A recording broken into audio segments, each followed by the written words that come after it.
दोस्तों, मैं अरविंद आप सबसे आज फेसबुक लाइव पर बातचीत करने के लिए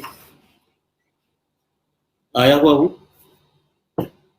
आहंग पिछले 10-12 प्रोग्राम को आयोजित कर चुका है और बहुत ही बेहतर तरीके से बातचीत हुई। अलग अलग विषयों पर अलग अलग तरह से बातचीत रखी गई और मित्रों दोस्तों ने उसे साझा किया। हम सब ने मिलकर उसका आनंद उठाया है और आज भी जो एक विषय आहंग ने रखा है और दिनकर जी ने कॉल किया था, हमने बातचीत की और ये तय किया कि हम लोग आज समकालीन कविता जनपक्षधरता के प्रश्न, इस पर हम लोग बातचीत करेंगे। ये हुआ और मेरा फोकस था कि जो अभी जिस समय से हम लोग गुजर रहे हैं और जिस वजह से, मेरा मानना है कि जिस वजह से हम लोग बातचीत करने के लिए आए हैं, उसका आधार ही है कोरोना काल का संकट। ये जो हमारा वक्त है, शायद यही आधार है। तो मैंने अपने मित्र हिमकर से कहा भी था कि हम लोग अगर बातचीत करेंगे तो कोरोना के संदर्भ में ही जो समकालीन हिंदी कविता है उसकी क्या रूपरेखा बनती है, किस तरह की चुनौतियां सामने आती है और हम लोग क्या बात कर सकते हैं। समकालीन कविता पर तो बहुत लिखा जा रहा है, बहुत लिखा गया है। समकालीन कविता बहुत व्यापक जमीन वाली भी चीज है और अगर आंख खोलकर कोई देखे तो हिंदी कविता इतने व्यापक तौर पर, इतने विस्तृत परिधि के साथ, इतने व्यापक फलक पर बहुत कम उपस्थित रही है अतीत में। उस संदर्भ में समकालीन कविता पर हम उतनी बातचीत नहीं करेंगे, ना उस तरह की बातचीत करेंगे जिसके लिए समय है भी नहीं। तो हम लोग फोकस करेंगे कि समकालीन कविता पर हमारी बातचीत दो तरह से हो। एक तो कोरोना संकट ने जो नई चुनौतियां रखी हैं सामने, उसके आधार पर समकालीन कविता कहाँ खड़ी है, समकालीन कवि कहाँ खड़े हैं, एक तो उस पर बातचीत हो। और दूसरी बातचीत ये हो कि समकालीन कविता में समकालीन शब्द को लेकर के भी थोड़ा बहुत भ्रम है और मैंने कई आलोचकों की किताबें भी देखी है, हम सब पढ़ते रहते हैं। तो मैंने ये बात देखी है कि समकालीन शब्द को लेकर काफी अलग तरह का विचार रखा गया है और उस विचार में कभी कभी समकालीन शब्द ही अजीब तरह से प्रयुक्त होता हुआ भी दिखता है। समकालीन का मतलब समकालीन ही हो सकता है, 1943 से लेकर आज तक समकालीन नहीं हो सकता है। इस बात को समझने की कम कोशिश की गई है। यहाँ तक कि एक दौर ये भी रहा कि 1960 के बाद की सारी कविताओं को समकालीन कहा गया। अब उस अर्थ में भी समकालीन शब्द का प्रयोग नहीं किया जा सकता है, क्योंकि हमारा समकाल, जिस समय में हम लोग अपने आप को समकालीन होना महसूस कर रहे हैं, यह समकाल अलग है। हाँ, कोई कवि समकालीन कवि हो सकता है, समकालीनता उसकी कविता में हो सकती है, ये एक अलग तरह का सवाल है। जैसे आमतौर पर यह कहा जाता है कि कबीर भाई हमें समकालीन कवि की तरह दिखाई देते हैं। इसका मतलब यह है कि वो समकालीन कवि हैं नहीं, लेकिन उनकी कविता की भंगिमा, उनके कविता में उठे हुए सवाल और उनकी कविता के माध्यम से जो आने वाले नजरिए हैं, वो हमको लगता है कि हमारे समकालीन हैं। तो इस अर्थ में उनका समकालीन होना एक अलग बात है। लेकिन जिस अर्थ में हम लोग समकालीन पद का प्रयोग करते हैं वो एक अलग तरह का मामला है और उसी अर्थ में आज हम लोग इस पर बातचीत करेंगे। तो मित्रों, मसला ये है कि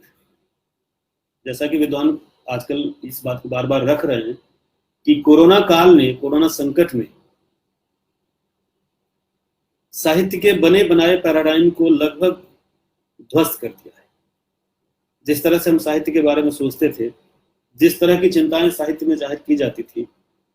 और चिंताओं की विविधता को लेकर जिस तरह से पिछले 25, 30, 40 वर्षों में साहित्य के भीतर अलग अलग तरह की खेमेबंदी हुई, अलग अलग ध्रुव बने, साहित्य के भीतर अलग अलग तरह की अपनी कॉन्स्टिट्यूएंसीज लोगों ने बना ली और सभी के सभी साहित्य के प्रतिनिधि अपने अपने कॉन्स्टिट्यूएंसी में खुश हैं, लबालब हैं, अपने अपने श्रोता दर्शक रूपी मतदाता के साथ झूमते मचलते दिखाई देते रहे हैं। उस पूरे पैराडाइम को इस कोरोना संकट ने ध्वस्त कर दिया। उसने बताया कि तुमने जो यथार्थ का एक खाका तय कर लिया कि तुम्हारा यथार्थ ही सबका यथार्थ है और तुम अपने यथार्थ में डूबे रहोगे, तुम अपने यथार्थ का ही यशोगान करते रहोगे, ये नहीं चलेगा। क्योंकि यथार्थ, जो तुम्हारा यथार्थ दिख रहा था, वो एक फ्रेम्ड रियलिटी के रूप में था। वो बना, ये कह सकते हैं कि जो सत्ता और पूंजी है, उसने यथार्थ को पिछले 30-40 वर्षों में क्रिएट किया था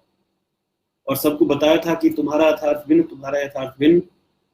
सबका अपना अपना यथार्थ, सब अपने अपने यथार्थ के स्वयं गवाह हैं।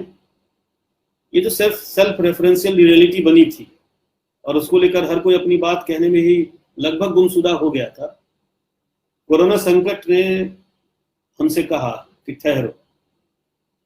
और देखो कि सच में यथार्थ क्या है, और किस यथार्थ से दरअसल सबको जूझना ही पड़ेगा। कौन सा यथार्थ है जो तमाम तरह के जो यथार्थ के रंग हमने बना रखे हैं उन सबको फीका कर देता है। ये कोरोना संकट ने हमारे सामने सवाल रखा और सबसे बड़े यथार्थ को, गरीबी और अस्तित्व की पहचान,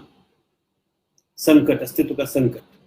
इस दो बड़े यथार्थ को कोरोना संकट ने हमारे सामने फिर से केंद्रीय बनाया। ऐसा नहीं है कि थे नहीं, या हम इन्हें जानते नहीं थे, या इनसे हमारा साबका नहीं पड़ता था, लेकिन फिर से उसने वापस लाया। कहा कि शायद तुम्हारा दलित यथार्थ था, शायद तुम्हारा स्त्रीवादी कोई यथार्थ था, शायद तुम्हारा कोई जनवादी यथार्थ था, शायद तुमने अपना कोई प्रोग्रेसिव यथार्थ बना रखा था, शायद कुछ लोगों ने मध्यवर्गीय अनुभव को ही दुनिया का सबसे बड़ा यथार्थ मान रखा था, शायद कुछ लोगों ने अपने अकेलेपन के कैद को ही सबसे बड़ा यथार्थ मान रखा था, शायद कुछ लोगों ने अपने मन के मनोविकारों को ही सबसे बड़ा यथार्थ मान रखा था। लेकिन सच यह है कि ये सारे यथार्थ के पूंजीभूत रूप, यानी आम आदमी पर संकट, उसकी गरीबी, उसके अस्तित्व का संकट, ये सबसे बड़ा यथार्थ है। इससे जूझे बिना अगर कोई साहित्य लिखा जा रहा है तो जाहिर है वह साहित्य अलग अलग खेमों में बंटने के लिए, अलग अलग ध्रुवों में, और कहना चाहिए कि एकांत ध्रुवों में कैद होने के लिए मजबूर था। तो जो पीछे का समकालीन हिंदी कविता हम देखते हैं, तो पीछे की समकालीन हिंदी कविता कई खेमेबंदियों का शिकार हो चुकी थी, और हमने देखा कि हिंदी आलोचना ने भी इस बात को ठीक से समझने और समझकर इसे ठीक से बुनने और व्यवस्थित करने की कोशिश नहीं की। इस बीच पहल ने अपने कई अंकों में समकालीन कविता को लेकर कई तरह के बहस आयोजित किए, जिसमें मृत्युंजय ने उसकी शुरुआत की थी और अच्युतानंद मिश्र ने भी उस पर बहुत व्यवस्थित तरीके से लिखा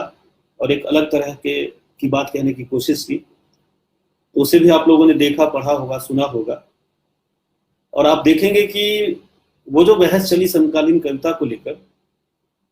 अजीब तरह से उसमें एक खास तरह का एकांगीपन है, और ऐसा लगता है कि कुछ खास तरह के विचारों से प्रति कमिटमेंट रखने वाले कवि हैं, उस विचारों को केंद्र में रखकर साहित्य की समझ और आलोचना करने वाले कुछ आलोचक हैं, और शायद पीछे से कविता की वही धारा चलती चली आ रही थी, और तमाम तरह की परिस्थितियों के बदलाव होने के बावजूद उनकी जिद ये दिखाई देती है कि दरअसल कविता की कोई धारा थी जो चलती चली आ रही थी और लगातार उसी का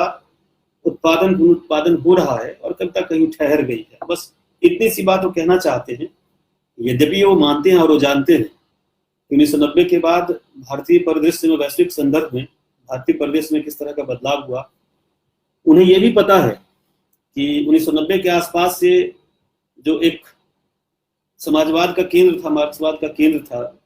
यूएसएसआर, सोवियत संघ, उसका विघटन हुआ, और उसके परिणाम से उन्हें ये भी पता है कि जो मार्क्सवाद में गहरी आस्था के साथ काम कर रहे थे वो भी भीतर से हिले, उनमें भी कुछ विचलन पैदा हुआ, यद्यपि फिर भी वो टिके रहे क्योंकि वैचारिक रूप से भीतर से वो मजबूत थे। लेकिन बहुत सारे ऐसे लोग थे जो मार्क्सवाद से सहानुभूति रखते थे, वामपंथ से सहानुभूति रखते थे, समाजवाद का सपना वो खुद आगे बढ़कर नहीं देखते थे, लेकिन समाजवाद का सपना देखने वालों के प्रति उनकी गहरी सहानुभूति थी। इस तरह के बहुत सारे लोग हिले, और हिले तो फिर कविता की पूरी दुनिया भी शिफ्ट होने लगी, हिलने लगी। और इसके अलावा भी जैसा कि हमने कहा, इसे मार्क्सवाद विघटित नहीं हुआ, सिर्फ जो समाजवादी खेमा है उसमें दोलन और उद्वेलन नहीं आया, बल्कि साथ में पूंजीवाद ने भी अपनी तरह से समाज रचना, अपनी तरह की दुनिया बनाने की शुरुआत की, क्योंकि अब वो अकेला हो गया, अब वो सर्वज्ञ हो गया, वो सर्वाधिकार अपने आप को सुरक्षित पा रहा है, और इस अर्थ में पूंजीवाद ने अपने तरीके से समाज को बनाना बिगाड़ना शुरू किया। वाजबन उसी खेल का एक हिस्सा ये निकला कि समाज को समग्र रूप में देखने समझने की दृष्टि पर लगातार हमले किए गए। समग्रता में समाज आगे बढ़ेगा, संघर्ष करेगा, लड़ेगा और अपने मौजूदा यथार्थ से जूझते हुए एक नए सामाजिक स्वप्न की रचना कर सकता है। इस दर्शन पर ही न सिर्फ सवालिया निशान उठाया गया, बल्कि अनेक तरह के आक्रमण करते हुए लगभग उसे ध्वस्त करने की कोशिश की गई। लेकिन जाहिर है, जैसा कि तय है, कि कोई विचार अगर सार्थक है और जीवन से उसका सार्थक संवाद बनता है, तो तमाम हमलों के बावजूद अपने उस आधार पर वह टिका रहता है, बना रहता है। और समकालीन कविता की बड़ी धारा उस अर्थ में लगातार अब भी सक्रिय है, जिसकी शुरुआत 8वें दशक से हुई थी, जिसको शुरू करने वाले कवियों में राजेश जोशी, अरुण कमल, असद जैदी, मंगलेश डबराल आदि बड़े कवियों का नाम लिया जाता है, और जिनकी पूरी परंपरा का निर्वाह आगे चलकर हम देखते हैं कि बहुत सारे कवि हैं जो उस पूरी परंपरा का निर्वाह करते हैं, जिसमें कुमार अंबुज, देवी प्रसाद मिश्र, एकांत श्रीवास्तव, करण जौहर, बोधिसत्व, निलय उपाध्याय, प्रेम रंजन अनिमेश, संजय कुंदन, कृष्ण मोहन झा, अनामिका, सविता सिंह, नीलेश रघुवंशी, गगन गिल आदि बहुत सारे कवि कवित्रियां आती हैं। और लगातार उस 8वें दशक से शुरू जो हुई थी परंपरा कविता लिखने की, एक जिसके बारे में कहा जाता है कि 7वें दशक में जो कविता धूमिल, आलोक धर्मा वगैरह, कुमारेन्द्र पारसनाथ सिंह के नेतृत्व में, राजकमल चौधरी के नेतृत्व में जो 7वें दशक में कविता बन रही थी, जिसका एक बड़ा खेमा आंदोलन धर्मी था, जो नक्सलवादी आंदोलन से प्रभावित भी था और उसके आधार पर कविता के माध्यम से एक अलग तरह की स्वप्न रच रहा था, समाज के भीतरी यथार्थ को अलग तरह से सामने ला रहा था। उस आंदोलन धर्मी कविता, या कहें कि प्रतिबद्ध वाम धर्मी कविता की परंपरा को लगभग ठहराते हुए, रोकते हुए अरुण कमल, राजेश जोशी जैसे, मंगलेश डबराल जैसे कवि सामने आते हैं, उदय प्रकाश जैसे कवि सामने आते हैं और कविता की एक नई धारा, समकालीन कविता के भीतर ही एक नई धारा की शुरुआत करते हैं। और वो धारा ये मानती है कि राजनीति एक जीवन की बुनियादी सच्चाई है, लेकिन कविता आएगी, कविता निर्मित होगी, कविता बनेगी तो कवि के जीवन अनुभव से बनेगी। कविता जिस शक्ल में आएगी वो राजनीति की शक्ल नहीं होगी, वो जीवन अनुभव के बने बनाए, जीवन अनुभव के विकसित हुए संदर्भों से अपना शक्ल धारण करेगी। इसलिए कविता की आवाज राजनीति की आवाज नहीं होगी, कविता की भाषा राजनीति की भाषा नहीं होगी, लेकिन कविता में राजनीतिक दृष्टि भी होगी। कविता राजनीतिक जीवन का भी एक आईना दिखाएगी और इस तरह से जीवन के भीतर से समाज के नए स्वप्नों को रचने की कोशिश की जाएगी। मुझे लगता है कि उन कवियों के कहने का साफ मतलब था कि कविता राजनीति का गवाही देने के लिए नहीं आएगी, बल्कि अपने माध्यम से एक नई राजनीतिक दुनिया का स्वप्न देखेगी, जो जीवन के मौजूदा यथार्थ के साथ साथ जो तथाकथित समाजवादी स्वप्न है उसको भी कहीं न कहीं अपने भीतर समेटते हुए चल सकती है। इन अर्थों में असद जैदी, इबार रब्बी, उदय प्रकाश, नरेंद्र जैन, चंद्रकांत देवताले, विनय दुबे आदि कवियों ने मिलकर जो एक नया स्वप्न, जो एक कविता की एक नई धारा बहाई थी 8वें दशक से, वो फिर आज तक चलती चली आ रही है। और समकालीन कविता के बारे में उस अर्थ में एक बात ये भी कही जाती है, जैसा कि अच्युतानंद ने बहुत अच्छी तरह से इस बात को दिखाने की कोशिश की है, कि समकालीन कविता में लगातार उत्पादन और पुनरुत्पादन का खेल चल रहा है। यानी जिन संवेदनाओं को, जिस यथार्थ के जिन पहलुओं को 8वें दशक के कवियों ने उभारना शुरू किया, सामने लाना शुरू किया, बाद के कवि लगभग कुछ घटनाओं के उभर जाने से कुछ अलग कविता लिखने के बाद के कवि लगभग उसी तरह की कविता लिख रहे हैं। और इस बात में बहुत हद तक एक सच्चाई भी है, जिससे एक दूसरी की समस्या सामने आएगी, इस पर हम लोग बातचीत करेंगे। समकालीन कविता की एक दूसरी समस्या सामने आएगी जिस पर हम बातचीत करेंगे, और कोरोना संकट उस पर बातचीत करने के लिए हमसे कहता है कि समकालीन कविता एक खास तरह से रीतिवाद का शिकार हुआ है। मैं जानता हूं कि एक रीतिवाद मध्यकाल में था, जिसके बारे में आप लोग बखूबी जानते हैं और जिसका जिक्र अभी मैंने पर्सनली किया था घनानंद के संदर्भ में। लेकिन समकालीन कविता का रीतिवाद कुछ अलग तरह का रीतिवाद है, और उस रीतिवाद का मतलब ये है कि पहला मतलब तो खैर यही है कि जैसा कि कुछ आलोचक लगातार कह रहे हैं कि समकालीन कविता की संवेदनाएं पुनरुत्पादित हो रही हैं, उन संवेदनाओं का पुनरुत्पादन हो रहा है जो संवेदनाएं 8वें 9वें दशक में उभरकर सामने आई थी, जिसमें एक तरफ व्यवस्था के प्रति आक्रोश, चिंता, बदलाव को लेकर भीतरी कुलबुलाहट,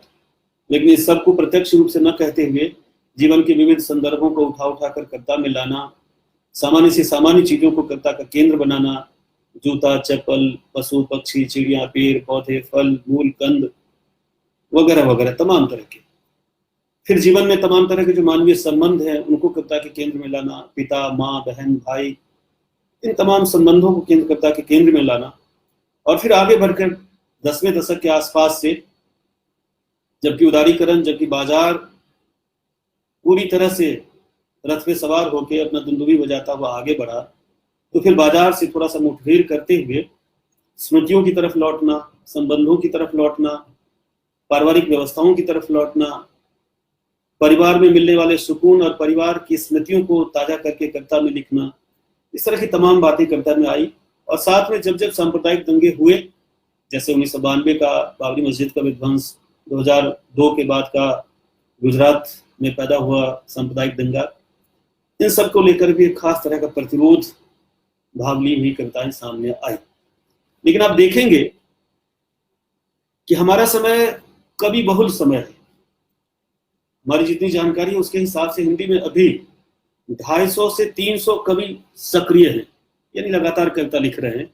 जिनकी मौजूदगी हम फेसबुक पर भी देख सकते हैं, जिनकी मौजूदगी हम तमाम हिंदी की पत्र पत्रिकाओं में भी देख सकते हैं, और जिनकी मौजूदगी बतौर काव्य संकलन के तौर पर भी हमारे सामने आती रहती है। तो लगभग 250-300 कवियों का एक बड़ा जमावड़ा हिंदी में है जो अभी वर्तमान में सक्रिय है। और उनकी सक्रियता के भीतर से गुजरते हुए अगर आप देखने की कोशिश करते हैं कि कविता में विविध आस्वाद किस तरह से है, कविता विविध संदर्भों में किस तरह से रची जा रही है, तो आपको एक हैरानी होती है कि कविता कहीं ना कहीं कुछ निश्चित विषयों पर केंद्रित हो गई है। वाजिबन कविता खुद क्या केंद्रित होगी, कवि केंद्रित हो गए हैं, और फिर लगातार अलग अलग भाषा में, अलग अलग तेवर में उसी कविता को दोहराया जा रहा है। मुझे याद है कि हमारे एक मित्र ने आज से 5-6 साल पहले एक कहानी लिखी थी, तद्भव में वो कहानी छपी थी और उस कहानी को कुछ प्रशंसा भी मिली थी। उसके बाद फिर उन्होंने 2-3 कहानियां लिखी, मैंने भी वो कहानी पढ़ी थी, और एक बार वो मिलने आए तो ऐसे बातचीत हुई, उन्होंने शिकायत की कि भाई आपने मेरी बात की कहानियां नहीं पढ़ी हैं और मेरी बड़ी शिकायत है।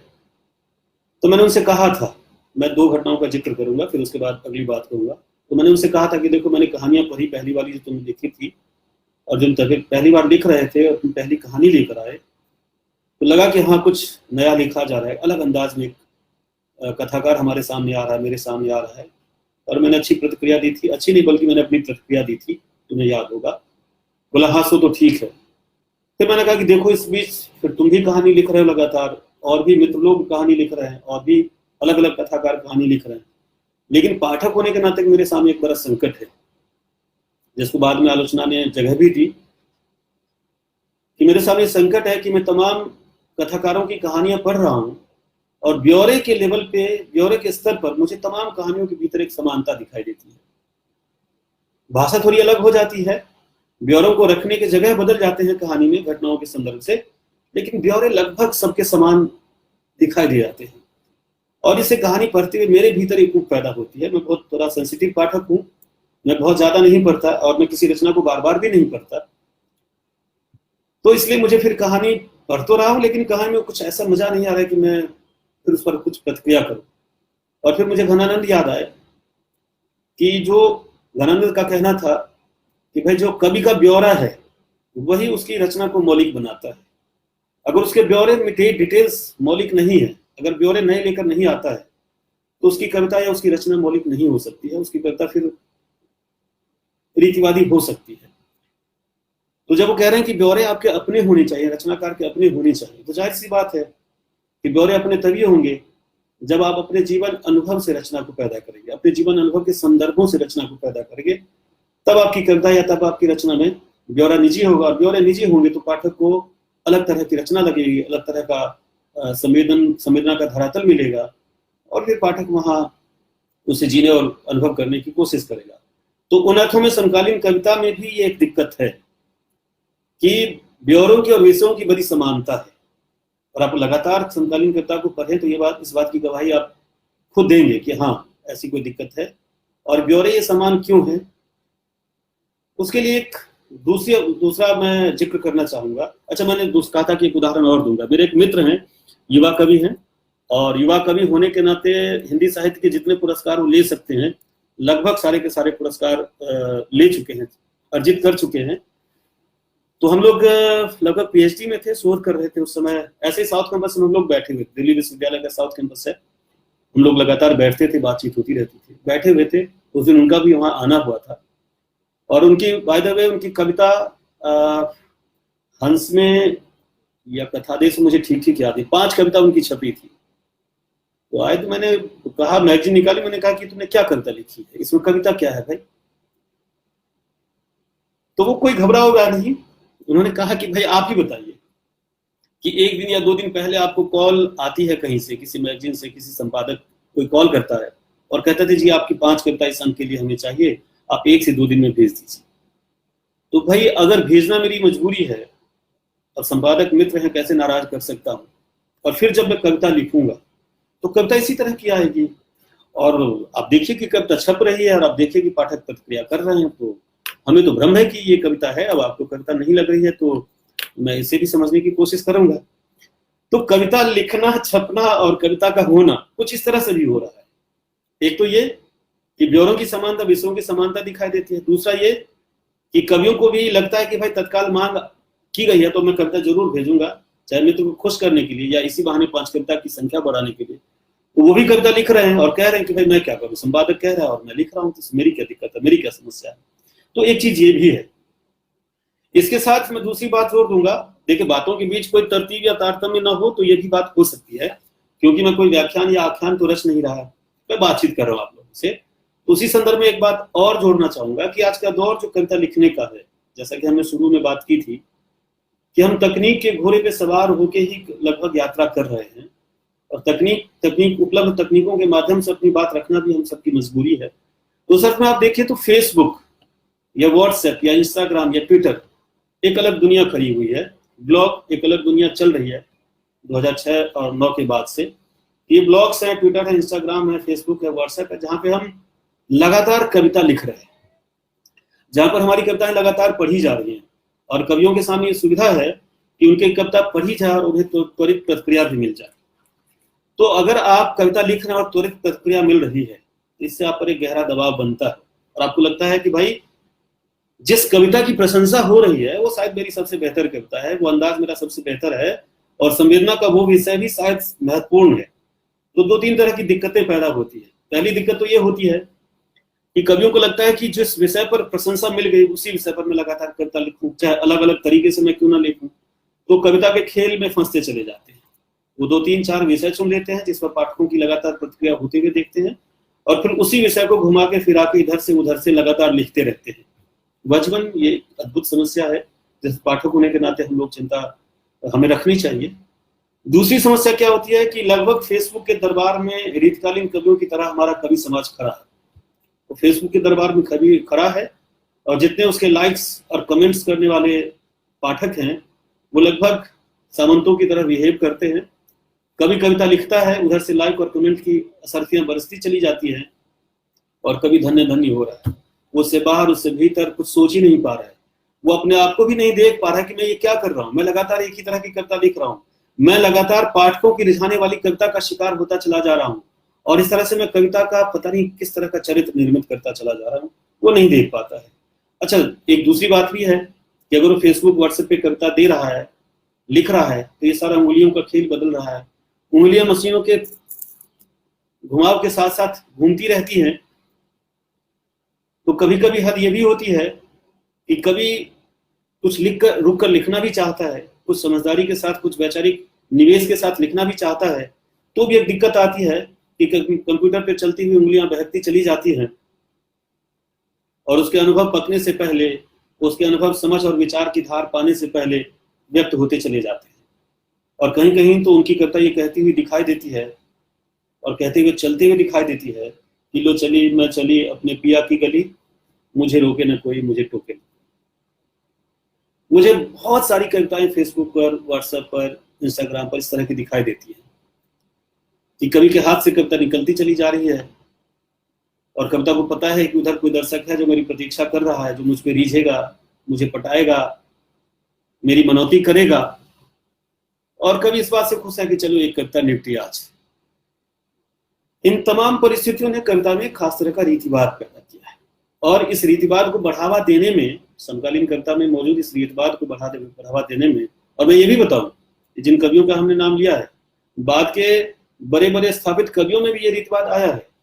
आप राजेश जोशी की पूरी कविता पढ़ जाइए, आप अरुण कमल की पूरी कविता पढ़ जाइए, आप मंगलेश जबराल की पूरी कविता पढ़ जाइए, आप एकांत श्रीवास्तव, कुमार अम्बू, चंद्रकांत देवताली की, विनय दुबे की पूरी कविता पढ़ जाइए,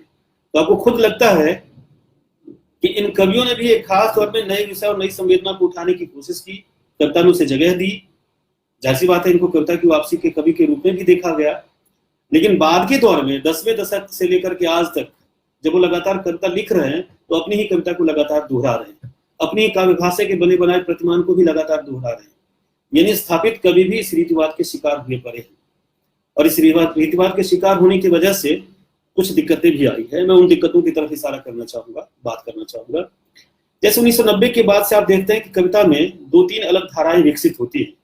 जिनको अमूमन विमर्शवादी कविता कह के एक अलग कोने में धकेल दिया गया है। और कविता की वे 2-3 धाराएं हैं जिसे आप सब जानते भी हैं, स्त्रीवादी कविता, दलित कविता, आदिवासी कविता और इस तरह की कुछ और कविता है। मुझे लगता है कि समकालीन कविता को लेकर जिस तरह का रोना रोया जा रहा है उसमें एक बड़ी दिक्कत ये भी है कि समकालीन कवि आलोचकों ने समकालीन कविता के भीतर से उठने वाले इन नई आवाजों को कविता की नई आवाज, कविता की नई संवेदना के नए धरातल के रूप में देखने समझने की कोशिश नहीं की, बल्कि आलोचना का एक बना बनाया प्रतिमान उनके भीतर था, एक समझ उनके भीतर थी जो उन्हें जनपक्षधर आलोचक के तौर पर अपने आप को दिखाने का अवसर देता था। समकालीन कविता को जनपक्षधरता के संदर्भ में इस तरह से उन्होंने बुन रखा था कि समकालीन कविता के जनपक्षधर होने का मतलब कुछ इस तरह से है, जिसमें जो एक प्रगतिशील सोच है और जो एक क्रांतिकारी दौर पैदा होगा आगे भविष्य में, भारत एक क्रांतिकारी बदलाव से गुजरेगा, उसके लिए कुछ हरावल दस्ता तैयार करना है। और कवि लोग जो लिख रहे हैं उस हरावल दस्ते के सदस्य के रूप में दिखाई दे रहे हैं कि नहीं, ये आलोचकों की समस्या थी। ये विचार की अपनी समस्या नहीं है, विचारधारा की अपनी समस्या नहीं है। कुछ आलोचक जो विचारधाराओं से लैस होकर के आए, ट्रेंड होकर के आए, उन्होंने कविता को उसमें फिट कर देखने की कोशिश की। और इसी क्रम में जो दलित कविता उभर रही थी और आज लगभग स्थापित हो चुकी है, जो स्त्री कविता उभरी और कविता की बिल्कुल नई जमीन उन्होंने दी, जो आदिवासी कविता उभरी और कविता के नए इलाके उन्होंने खोले, समकालीन आलोचकों ने समकालीन कविता को इस व्यापक फलक के साथ देखने की कोशिश नहीं की और उसका दुष्परिणाम सामने आया। और दुष्परिणाम ये सामने आया कि दलित कवियों ने, स्त्री कवियों ने, आदिवासी कवियों ने और उनके आलोचकों ने कविता के लोकतंत्र में अपनी अपनी एक अलग कॉन्स्टिट्यूएंसी बना दी और वो अलग कॉन्स्टिट्यूएंसी बना करके उसमें मुब्तला हुए, उसमें खुश हैं और अपने मतदाताओं के साथ यानी अपने पाठकों के साथ वो वाहवाही कर रहे हैं। इसके बरक्स कोशिश ये होती कि समकालीन कविता में जो दलित स्वर उभर रहा है, जो स्त्रीवादी स्वर उभर रहा है, जो आदिवासी स्वर उभर रहा है, उसे कविता के जनपक्षधर होने का एक नया संदर्भ, नए संदर्भ में उभरना उसे देखा गया होता, उस उभरने को देखा गया होता, तो समकालीन कविता के जनपक्षधर होने का एक अलग तरह का मामला खुलकर सामने आता। और ये तो तय है कि समकालीन कविता किसी भी अर्थ में ये कहना गलत होगा कि समकालीन कविता के अपने जनपक्षधर स्वर नहीं है, यानी आम आदमी के जीवन में मौजूद सवालों से उसकी टकराहट नहीं है, या आम आदमी के जीवन में मौजूद संकटों से वो कविता नहीं गुजरती है, या आम आदमी के जीवन में जो नए नए अनुभव पैदा हो रहे हैं, बुने जा रहे हैं, बनाए जा रहे हैं, संचित हो रहे हैं, उन अनुभवों को कविता में जगह नहीं मिल रही है समकालीन कविता में। ऐसा कहना मुश्किल है, और अगर ऐसा कहना मुश्किल है तो ये तय है कि समकालीन कविता एक खास तरह की जनपक्षधरता के साथ लिखी जा रही है, जनसामान्य की समस्याओं, जनसामान्य के जीवन के प्रश्नों को उसमें जगह मिल रही है। लेकिन ये आलोचना का भी संकट है कि समकालीन कविता जब अपना दायरा लगातार बढ़ाती चली जा रही थी, समकालीन कविता में जब नए नए प्रश्न शामिल होते चले जा रहे थे, समकालीन कविता जब नए नए इलाकों की खोज में अलग तरह से सामने आ रही थी, तो आलोचकों ने उसे सहेज कर देखने, व्यवस्थित करने की जगह उसके साथ एक अजीब तरह का झगड़ा मोल लिया, और झगड़ा करते हुए कविता के कुछ स्वभावों को, कविता की संवेदना के कुछ बिंदुओं को, कविता में उठने वाले कुछ प्रश्नों को लगभग दरकिनार करने की कोशिश की। और दरकिनार करने की प्रक्रिया में स्थिति ये हुई कि दलित कविता एक अलग,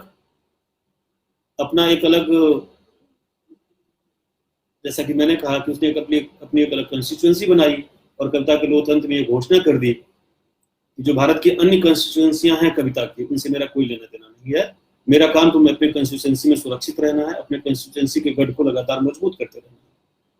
स्त्रीवादी कविता में इस तरह का स्वर उस तरह से नहीं उठा, लेकिन नहीं उठने के बावजूद स्त्रीवादी कविता के साथ भी ऐसा व्यवहार हुआ। जो स्त्रियां नई आवाज लेकर आ रही थी, जो स्त्रियां नए सवालों को सामने रख रही थी, जो स्त्रियां स्थापित सत्ता और व्यवस्था पर प्रश्न चिन्ह खड़े कर रही थी, जिन स्त्रियों ने कविता के माध्यम से स्त्री जीवन का एक नया इतिहास लिखने की कोशिश की, उनकी इस बात को समझने की जगह समकालीन कविता के लिए एक चुनौती के तौर पर उन्हें देखा गया। और फिर सवाल यह आया कि समकालीन कविता का जो बना बनाया ढांचा था, चूंकि वो कविताएं उसमें फिट नहीं हो रही थी, तो लगभग उन्हें दरकिनार करने की कोशिश की। अब मेरा दावा है कि आज भी तथाकथित जो जनपक्षधर आलोचक हैं, आज भी उनके बीच से अगर आप कोशिश करें कि स्त्री कविता को लेकर के कोई मुकम्मल आलोचना अलग से उन्होंने की हो, लिखी हो, या दलित कविता को लेकर के बहुत व्यवस्थित आलोचना का शास्त्र गढ़ा गया हो, ऐसी कोशिश बहुत कम आपको दिखाई देगी। दो चार आलोचक हैं जो उस इलाके में जाकर के भी हिंदी आलोचना का नया विकास कर रहे हैं, लेकिन मुकम्मल तौर पर वो शक्ल उभर कर नहीं आती है कि कविता अपने आप में इस तरह से। वैसे कुछ आलोचक ये भी कहते हैं कि जो दलित उभार है, जो स्त्रीवादी उभार है, जो आदिवासी उभार है, ये कोई नई बात नहीं है, और हिंदी कविता में ऐसी परंपरा रही है कि दलितों को लेकर, स्त्रियों को लेकर के कविता लिखी जाती रही है। इसलिए इसे हम समकालीन कविता का कुछ नया वाद या विवाद, नया संवाद नहीं मान सकते हैं। वाजिबन इसी नजरिए की वजह से, या इसी तरह के नजरियों की वजह से कविता का एक बड़ा हिस्सा है जो समकालीन कविता में जनपक्षधरता के सवाल को नए तरीके से रेखांकित करने की कोशिश करता रहा, और उसे लगभग उपेक्षा भाव से देखा जाता रहा। तो इन अर्थों में मेरा मानना है कि समकालीन कविता कुछ इस तरह के सवालों को लेकर आपके सामने आती है। मैं इसे कुछ दूसरे तरह से भी आपके सामने रखने की कोशिश करूंगा कि जो 1990 के बाद की कविता है, मैं जिसे समकालीन कविता मानना चाहता हूं, मैं 8वें दशक और 9वें दशक की कविता को भी अब समकालीन कविता के दायरे की कविता नहीं मानना चाहता। वो एक अलग दौर की कविता है, और मुझे लगता है कि अगर उसे कविता की वापसी टाइप का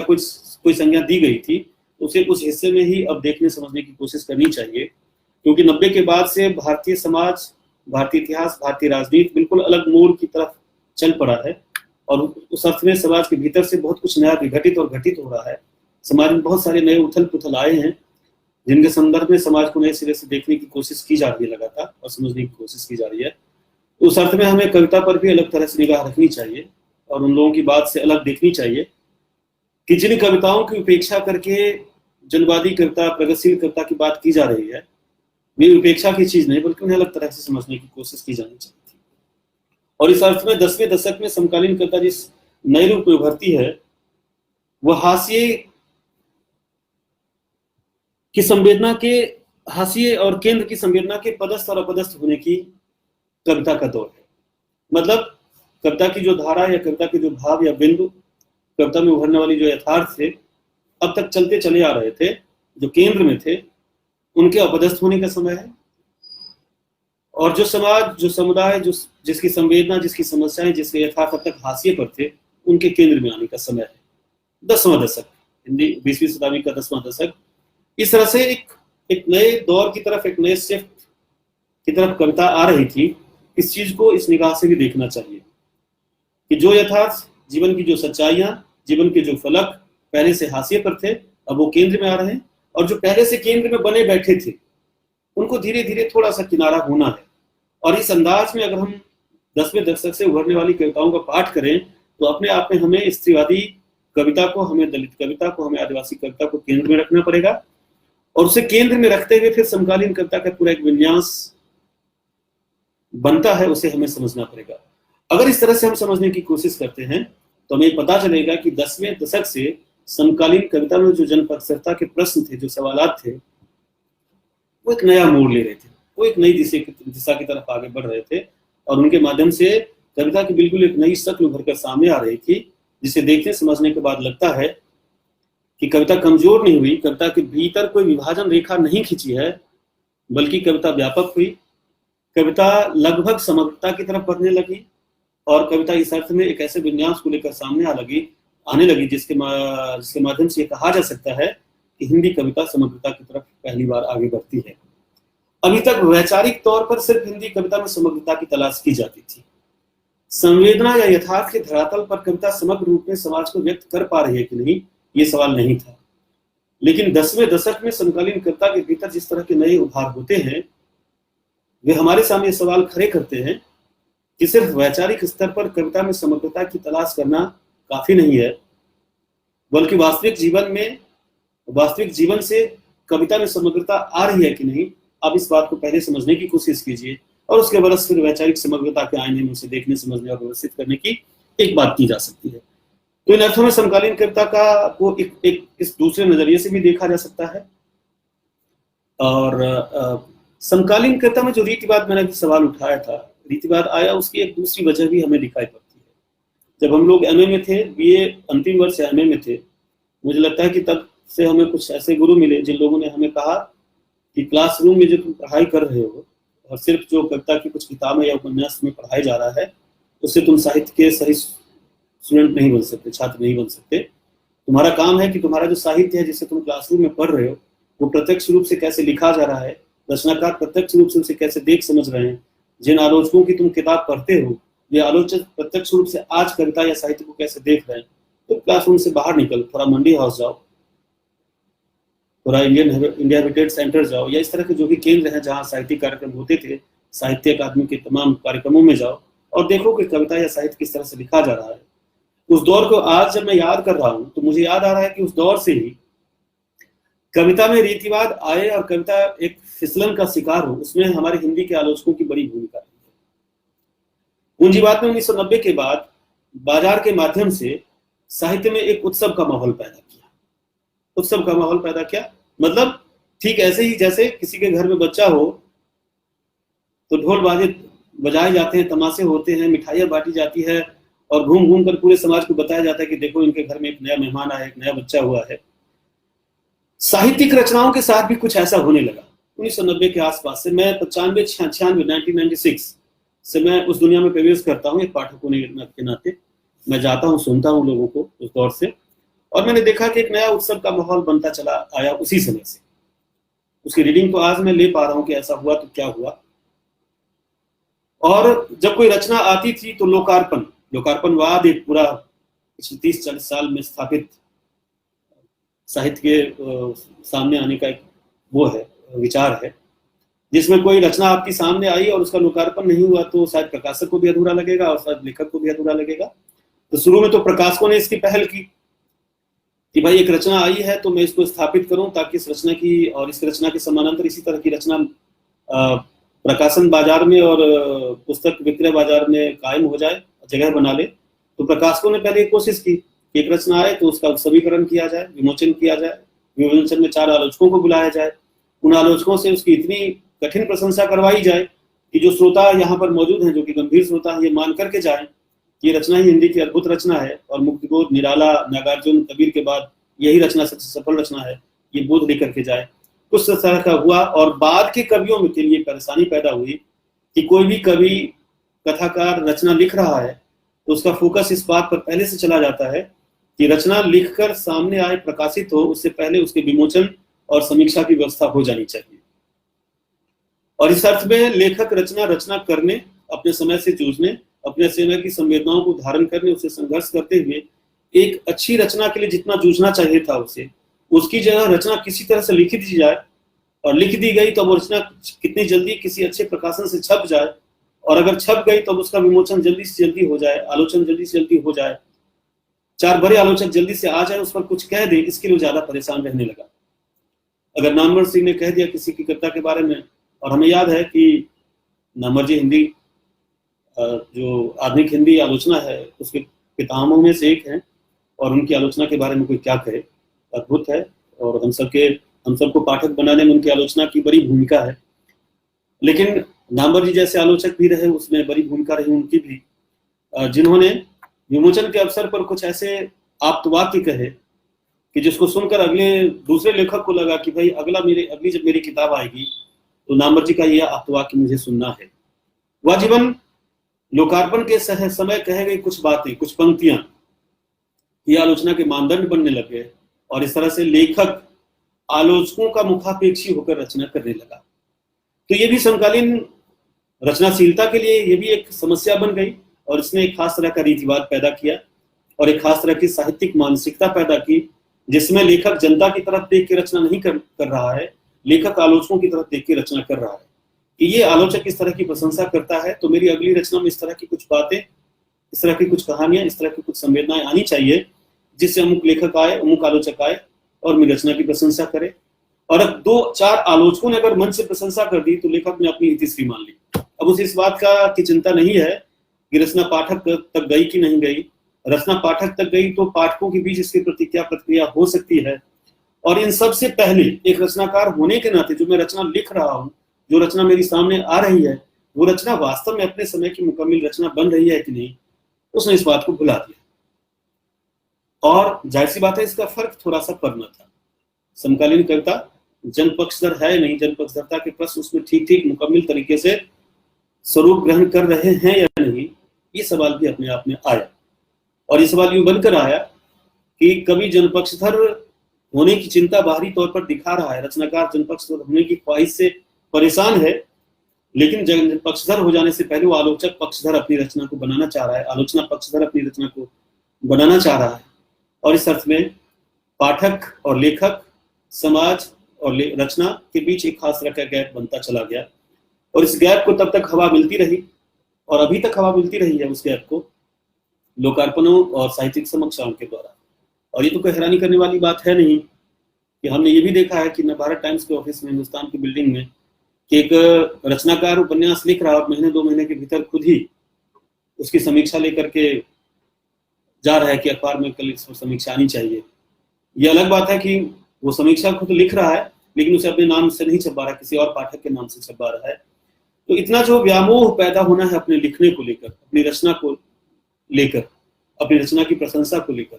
इस व्यामोह ने भी समकालीन हिंदी कविता के भीतर कई तरह की समस्याएं पैदा की।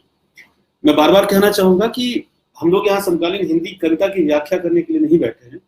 बल्कि समकालीन दौर में हिंदी कविता जिन विविध रूपों में उभरी और उस उभरने के साथ जिस तरह से उसे स्वीकार किया जाना चाहिए था, पढ़ा जाना चाहिए था, आलोचक और लेखक समाज को खुद उसे जिस तरह से देखना चाहिए था, वो नहीं देखा गया। और उसकी जगह जो राजनीति हुई है, उसकी जगह जो खेल हुआ या उसकी जगह जो बातें चली, और उससे जो समकालीन कविता खुद ब खुद अपने तरह से किनारे की तरफ लगती चली गई, मैं उसकी तरफ बातचीत करना चाहता हूँ। और मैं ये भी जानता हूँ कि, और आप सब ये भी जानते हैं कि आज के दौर में तकनीकी माध्यमों की वजह से साहित्यिक रचनाएं या कविताएं जितनी पढ़ी जा रही हैं उतना शायद ही किसी दौर में पढ़ी जाती रही हूँ। लेकिन संकट ये नहीं है कि कविता कितने रचनाकारों और पाठकों के द्वारा पढ़ी जा रही है, बल्कि संकट ये है कि कविता के भीतर जो दावे होते हैं और कविता जिन पाठकों तक सीमित है, उस पर भी सोचने विचारने की जरूरत है। अधिकतम रचनाकार अपने आप को ये दिखाना चाहता है कि वो आम आदमी, आम जनता, आम पाठक के लिए कविता लिख रहा है, लेकिन जब वो कविता लिखता है तो उसके भाषिक विन्यास में और उसके संवेदनात्मक बनावट में अगर आप झांक कर देखेंगे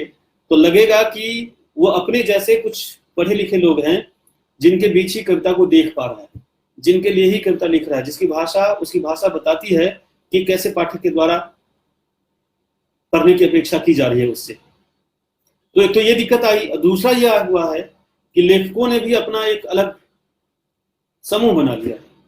और लगभग लेखकों का, हर लेखक का अपना एक गुट है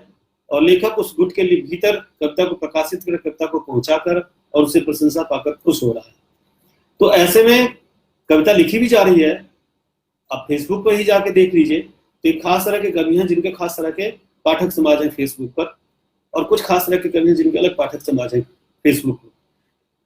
यहां तक कि अगर आप फेसबुक पर खुद हैं और लगातार आप फेसबुक पर जाते रहते हैं, सर्फ करते हैं, तो आप खुद देखिए कि आपका भी एक कुनबा बना हुआ है फेसबुक पर कि कुछ खास तरह के लोगों को आप पसंद करते हैं, नापसंद करते हैं, उनकी रचना पर टीका टिप्पणी होती है, आप उसमें भागीदार होते हैं, और बाकी सारी साहित्यिक दुनिया आपसे छूटी हुई है, क्योंकि यहाँ पर एक गोलबंदी हो गई है। उस गोलबंदी का लेखक खुद शिकार हो गया है, और इस तरह से इसे आत्मश्लाघा भी कहा जाता है, या कह सकते हैं कि अपना एक समूह बनाकर का अपने में खुश रहने की बात भी कही जा सकती है, जो कि बाजार चाहता है कि आप सबकी चिंता ना करें, आप सबकी ख्वाहिश ना रखें, आपको क्या चाहिए, आपको कितना चाहिए आप बताइए, आपको मिल गया आप खुश रहिए, अब दूसरे की चिंता से क्यों परेशान हो रहे हैं। तो ये जो बाजार का फॉर्मूला है, लगभग हिंदी कविता पिछले 25-30 वर्षों से हिंदी कविता इस फॉर्मूले के शिकार हो गई है, और इस शिकार होने की वजह से जाहिर सी बात है उसका दायरा भी अपना फिक्स हो गया है, उस दायरे में कविता लगातार इधर से उधर विचरण कर रही है। दूसरी बात यह भी है कि समकालीन हिंदी कविता को आप देखेंगे तो मोटे तौर पर दो नजरिए से देखने की कोशिश की जा रही है। एक तरफ कुछ लोग हैं जो उसे प्रगतिशील जनवादी नजरिए से ही सिर्फ देखने का आग्रह रखते हैं, और उससे अलग कवियों और कविताओं की एक दुनिया बनी हुई है और मौजूद है, उससे संवाद कैसे किया जाए इस पर ध्यान नहीं देते। और संवाद करने में अगर दिक्कतें आ रही है तो संवाद करने वाले में आने वाली दिक्कतों का सामना करते हुए बेहतर संवाद स्थापित करने की कोशिश करने के बजाय लगभग उसे दरकिनार करके चले जाते हैं। जैसे समकालीन कविता करके जो आलोचनात्मक किताब है, मैं आपको कहता हूं कि इस बात को समझने के लिए इस उदाहरण को आप देखिए कि समकालीन कविता लेकर जितनी आलोचना लिखी गई है फेसबुक पर या तमाम ब्लॉग्स पर जो आलोचना उपलब्ध है, कम से कम किताबों में न जाकर ही सही, तो आप देखेंगे कि उसमें दलित और स्त्रीवादी साहित्य पर अलग से ठीक ठीक विचार नहीं किया जा रहा है। क्यों नहीं किया जा रहा है? ये समकालीन हिंदी कविता की कौन सी समझ है जिसमें स्त्रीवादी कविता बहुतायत में उपलब्ध है, दलित कविता बहुतायत में उपलब्ध है, आदिवासी कविता बहुतायत में उपलब्ध है, और जब समकालीन हिंदी कविता की आप बात कर रहे हैं, बड़े बड़े आप लेख लिख रहे हैं, तो स्त्री कविता या दलित कविता पर उस बहस में जगह नहीं बनती है। और ये उन तमाम आलोचनाओं में ये दिक्कत मौजूद है जो खुद समकालीन हिंदी कवि के रूप में प्रतिष्ठित हैं, खुद समकालीन हिंदी कविता के बीच लगातार भागदौड़ कर रहे हैं। ये उनकी आलोचना में भी इस तरह की दिक्कतें हैं, और उन आलोचकों में तो ये दिक्कतें हैं ही जो विशुद्ध आलोचक हैं और कवियों की समीक्षा और मूल्यांकन करने में मुब्तला रहते हैं। उन दोनों में ये दिक्कत है। तो एक ये नजरिया है प्रगतिशील जनवादी नजरिया, जो वैचारिक रूप से बहुत मजबूत है, एक प्रतिबद्ध आलोचना का परिदृश्य तैयार करता है और जीवन के बड़े एक स्वप्न की दिशा में कविता या साहित्य को देखने समझने की कोशिश करता है, जो अभी तक की बड़ी अच्छी बात है। और ये स्वप्न और ये दिशा, ये वैचारिक प्रतिबद्धता मौजूद नहीं रहेगी तो कविता की रीढ़ धीरे धीरे कमजोर होती जाएगी। लेकिन उसके साथ ही दिक्कत है कि जो कविता के अन्य स्वर, समकालीन हिंदी कविता के अन्य स्वर लगातार उपलब्ध हैं, लगातार वे स्वर बढ़ते जा रहे हैं, लगातार उनका दायरा विस्तृत हो रहा है, उनके साथ एक संवादी भूमिका में बातचीत नहीं हो रही है। अगर बातचीत हो भी रही है तो आप देखेंगे कि दलित कविता करके एक अलग आलोचना लिखी जा रही है। ये दलित कविता करके जो एक अलग आलोचना लिखी जा रही है समकालीन कविता के दौर में, इस दौर में, तो ये अपने आप में वही फिर है कि आप कविता की गोलबंदी जो बना दी गई है, हदबंदी जो कर दी गई है, आप उस हदबंदी के रूप में ही कविता को देखने की कोशिश कर रहे हैं, जबकि आपका दावा बिल्कुल किसी और तरह का है। दूसरा है कविता को लेकर एक भाववादी नजरिया। भाववादी नजरिया मतलब जिसमें हम देखते हैं कि अक्सर आह वाह करके आप रह जाते हैं। फेसबुक पर रोज इस तरह की बहुत सारी कविताएं आप सुनते हैं, आप पढ़ते हैं, जिसे सुनने पढ़ने के बाद आपको एक भूख उठती है, लगता है कि वाह क्या बात है, कितनी मार्मिक बात कही आपने, दिल को छू लेने की वाली बात कही आपने। लेकिन उस तरह की कविताओं को आप लगातार पढ़ जाइए तो भीतर से वो आपको भावुक करती हैं, संवेदित करती हैं, लेकिन दिल से दिमाग तक की पूरी यात्रा उस कविता में आपको नहीं दिखाई देती है। यदि कविता दिल को छूते हुए दिमाग तक यात्रा करने के लिए एक वैचारिक सूत्र आपको नहीं देती है। एक कविता की बात नहीं है, एक ही कवि की आप 8-10 कविता सुन जाइए, पढ़ जाइए, तो सुनते समय, पढ़ते समय बहुत अच्छा आपको महसूस होता है, लेकिन उस महसूस होने के बाद लगातार वो कविता आपके भीतर नहीं गूंजती रहती है, और ये कविताएं कुल मिला करके आपको कहीं एक जमीन पर नहीं ले जाते, एक मानसिक धरातल ऐसा नहीं देते हैं जहां से आप एक विजन पाते हो और खुद को और समाज को देखने का एक नजरिया आपको हासिल होता हो। संवेदित करना, भावुक करना कविता के लिए एक बुनियादी शर्त है, उसके बिना कविता होती भी नहीं है। लेकिन कविता संवेदित और भावुकता की जमीन पे ही टिकी रह जाए और पाठक होने के नाते आपको भी वहीं पर चक्कर घेरने काने के लिए छोड़ दे, तो ये भी कविता की एक बड़ी सीमा बनती है। हम ये भी जानते हैं कि हिंदी के अधिकतम कवि, हिंदी के अधिकतम पाठक इसी तरह के पाठक होते हैं। लेकिन जैसे कवि होने के लिए आपको बहुत जद्दोजहद करनी पड़ती है, कवि होने के लिए, एक अच्छे कवि होने के नाते आपको भीतर से बहुत आत्मसंघर्ष करना पड़ता है, ठीक उसी तरह से पाठकों को भी आत्मसंघर्ष से गुजरना पड़ सकता है। और ये मान करके कवियों को कविता लिखनी चाहिए। हाँ, कवियों की जरूरत है और जिसको लेकर काफी बहस होती है। इस पर एकांत श्रीवास्तव ने, प्रेम रंजन अनिमेश ने, राजेश जोशी ने, विनय विश्वास ने और बहुत सारे आलोचकों ने, ये तो कवि थे और बहुत सारे आलोचकों ने भी इस पर बार बार ये बहस की है कि हिंदी कविता उस आम पाठक तक जाए जिसका कवि होने का कवि दावा करता है, जिसकी कविता होने का दावा उसकी कविता के माध्यम से व्यक्त होती है, उस आम पाठक तक जाए। इसके लिए हिंदी कविता को क्या करना चाहिए? क्योंकि आप जानते हैं कि समकालीन ही नहीं, बिल्कुल 40-50 वर्षों से हिंदी कविता उस विन्यास पे ढल चुकी है, एक ऐसी भाषिक संरचना का शिकार हो चुकी है, या कह सकते हैं एक ऐसी भाषा रूपी घर में रहना उसने स्वीकार कर लिया है, जहां से आम पाठक अगर उनकी कविता को पढ़े बिना व्याख्या के उसे नहीं समझ पाती है। इस संदर्भ में मुक्तिबोध को आप याद कर सकते हैं कि मुक्तिबोध ने कहा है कि भाई पाठक की शर्त पर कविता नहीं लिखी जा सकती है, या पाठक की भाषा को खुश करने के लिए कविता नहीं लिखी जा सकती है, यानी लोकप्रिय होना, जनप्रिय होना कविता की बुनियादी शर्त नहीं हो सकती है। लेकिन मुक्तिबोध ने जब ये बात कही थी तो उसका ये भी कतई मतलब नहीं था कि आप कविता लिखें और जनता तक पहुंचे ना। हाँ, उनका ये कहना जरूर रहा होगा और है कि आप सरल भाषा में लिखने के लिए कविता नहीं लिखेंगे, बल्कि हो सकता है कि कविता के कुछ विषय, कविता के कुछ बिंदु या आपके भीतर की संवेदना कुछ ऐसी भी हो सकती है, कोई जटिल भी हो सकती है, जिसे सरल भाषा में व्यक्त नहीं किया जा सकता। इसलिए भाषा की सरलता कविता की बुनियादी शर्त नहीं हो सकती। और मुक्तिबोध ने अगर ऐसा कहा तो कोई बुरी बात नहीं है, लेकिन कवियों की समझ में ये बात तो आनी पड़ेगी, आनी चाहिए भी, कि जब आप कविता लिख रहे हैं तो आपको ये भी देखना चाहिए कि आप कविता लिख रहे हैं, आप एक समझदार कवि हैं, आप एक शिक्षित कवि हैं, आप एक मध्यवर्गीय कवि हैं, तो क्या आपका क्या लक्ष्य ये है कि आपकी भाषा के धरातल पे जो मौजूद है, आपकी संवेदनात्मक समझ को जो पहले से टच कर चुका है, क्या कविता वहीं तक पहुंचेगी? या आपको ये पता है कि जिस आम आदमी की कविता लिखने का दावा आप कर रहे हैं, जिस अर्थ में आपकी कविता जनपक्षधर होने का गुमान पाल सकती है, उस जन तक भी आपकी कविता कैसे पहुंचेगी? उस जन की भाषा की आपको कविता कैसे टच करेगी? वो जन संवेदना को जिस रूप में ग्रहण करता है, जिस शक्ति में ग्रहण करता है, आप अपनी कविता में अपनी संवेदना को, अपने भावों को, अपनी अनुभूति को कैसे निरूपित कर सकते हैं, कैसे रच सकते हैं? एक चिंता ये भी समकालीन कवियों की होनी चाहिए। और इस अर्थ में समकालीन कविता जिस दौर से हम लोग गुजर रहे हैं, उसके सामने कोरोना संकट ने फिर से मैं कहूंगा एक बड़ी चुनौती सामने रख दी है कि कवियों अपने खेमेबंदी से बाहर आओ और यथार्थ के जो तुमने द्वीप बना रखे हैं अलग अलग, कि भाई मैं जनवादी कवि हूं तो मेरी वैचारिक छलनी में जो चीजें आएंगी वही कविता मानी जाएंगी और मैं उसे जनवादी कवि मानूंगा और वही कवि मेरी निगाह में जनपक्षधर होगा। इससे बाहर आना पड़ेगा। या कोई दलित कवि, या कोई स्त्रीवादी कवि, या कोई आदिवासी कवि ये समझ बैठा है कि भाई मुझे तो अपनी कविता की अलग कॉन्स्टिट्यूएंसी बना लेनी है और अपनी कविता की कॉन्स्टिट्यूएंसी में मैं खुश रहूंगा, उसी का मैं बड़ा प्राणी कहलाता रहूंगा, राजा कहलाता रहूंगा, रंक बना रहूंगा, मेरी दुनिया तो यही है। तो वो भी बहुत भ्रम में है, क्योंकि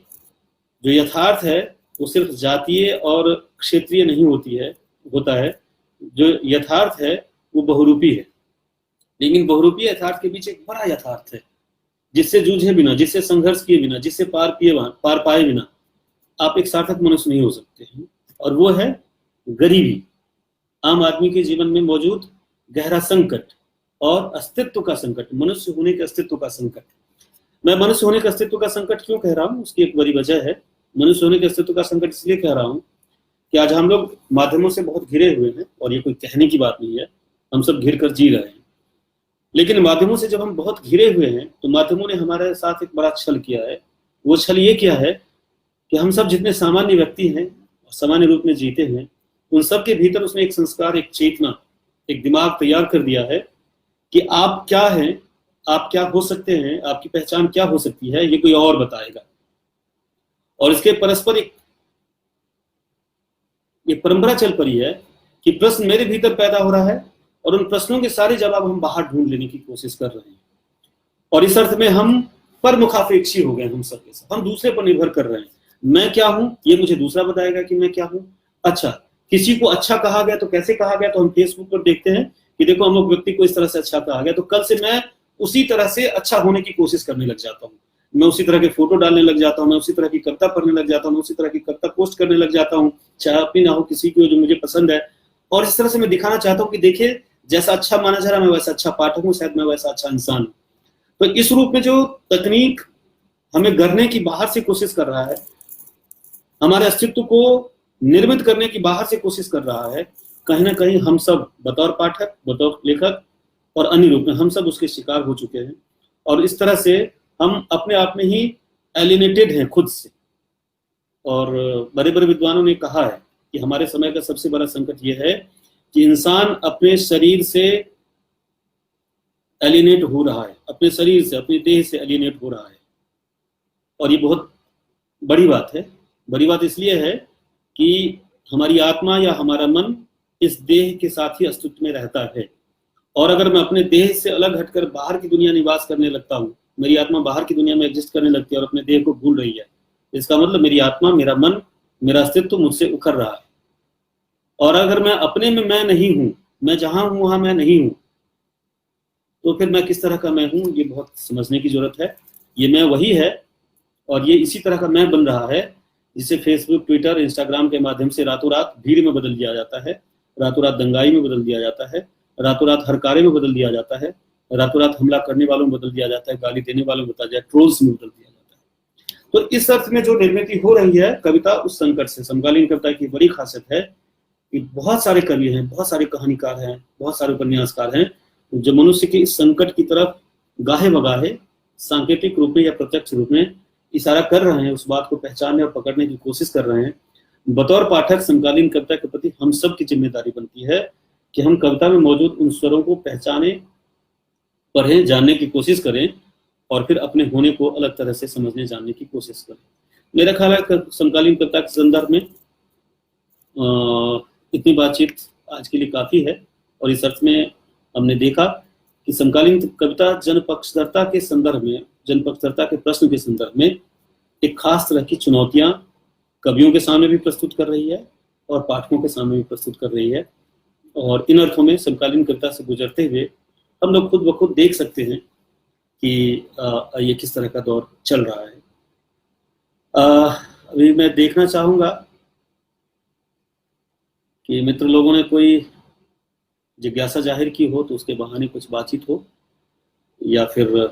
मुझे लगता है कि मैंने एक तरफा ही इतना बोल दिया है कि अब यहाँ से बाहर निकलने की प्रतीक्षा में होंगे। फिर भी मैंने अपनी बात लगभग खत्म की है और किसी मित्र की कोई जिज्ञासा हो, कुछ प्रश्न के माध्यम से बातचीत को आगे बढ़ाना चाहते हो तो मैं देखना चाहूंगा कि ऐसा कुछ है तो उस पर भी बातचीत हो जाए। एक मित्र ने लिखा है, प्रदीप कुमार जी ने, कि कविता में ब्योरों की समानता एक बात है, ऐसी प्रवृत्ति हमें अन्य साहित्यिक विधाओं में भी देखने को मिलती है। सवाल यह है कि ब्योरों की समानता में पदार्थ की नवीन अभिव्यक्ति हुई कि नहीं। बात ठीक है आपकी कि ब्योरों की समानता में पदार्थ की नवीन अभिव्यक्ति हुई है नहीं। देखिए, नवता, नवीन अभिव्यक्ति एक चमत्कार भी हो सकता है, नवीन अभिव्यक्ति मनोरंजन का हिस्सा भी हो सकता है, लेकिन सार्थक रूप में आप उसकी नवीन अभिव्यक्ति कर रहे हैं नहीं या नहीं, ये तभी संभव हो पाएगा जब आप वह ब्यौरा आपके जीवन अनुभव के विशेष संदर्भों से जुड़ेगा। आपने ठीक कहा कि ब्यौरे की समानता हो सकती है, लेकिन ब्यौरे का समानता होना अलग बात है और ब्यौरों का सब में एक तरह से मौजूद होना बिल्कुल दूसरी बात है। ब्यौरे की समानता तभी हो सकती है जब ब्यौरे उठाए जाएंगे, लेकिन अगर वो अनुभव से पैदा होंगे तो ब्यौरे अपने आप में नए होंगे, जैसा कि आप कह रहे हैं, और नए होने के साथ साथ नए पाठ की रुचि का भी निर्माण करेंगे। और ऐसे में फिर ब्यौरे उबाएंगे नहीं, ऐसे में फिर ब्यौरे रूढ़ रूप में हमारे सामने नहीं आएंगे। मेरा इस तरफ इशारा था, तो उस रूप में आप उसे देखने की बात सोच सकते हैं। एक ने लिखा है, इंस्टाग्राम पर